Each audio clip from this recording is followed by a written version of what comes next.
হচ্ছে প্রহিবিশন আর সার্চিওরারি।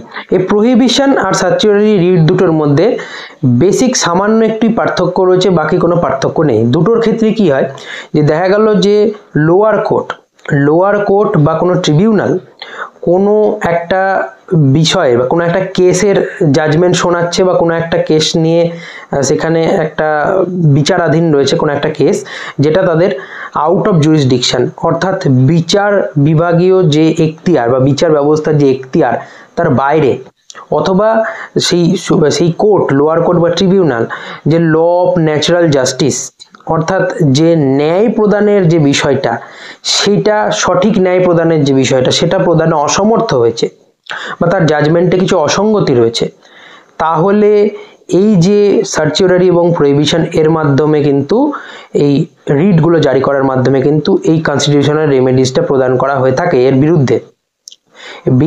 এই যে বিষয়টা কি করে এটা বলবো যে সার্চিওরারি আর প্রহিবিশনের পার্থক্যটা, এই যে জাজমেন্টটা দেওয়ার আগে যখন সুপ্রিম কোর্ট বা হাইকোর্ট লোয়ার কোর্ট বা ট্রিবিউনালকে প্রহিবিট করে বা নিষেধ করে, তখন সেই রিটটা হচ্ছে প্রহিবিশন। আর জাজমেন্ট দেওয়ার পরে যদি সেই যে জাজমেন্টটাকে ক্যান্সেল করতে হয় বা সেই কেসটা যদি আউট অফ জুরিসডিকশন হয় সেটাকে লোয়ার কোর্ট থেকে হায়ার কোর্টে ট্রান্সফার করতে হয়, তখন সার্চিওরারি রিটটা জারি করা হয়ে থাকে। তাহলে মূল পার্থক্য এদের মধ্যে হচ্ছে টাইমিং এর। প্রহিবিশনটা জাজমেন্ট দেওয়ার আগে জারি করা হয় আর সার্চিওরারিটা জাজমেন্ট দেওয়ার পরে জারি করা হয়।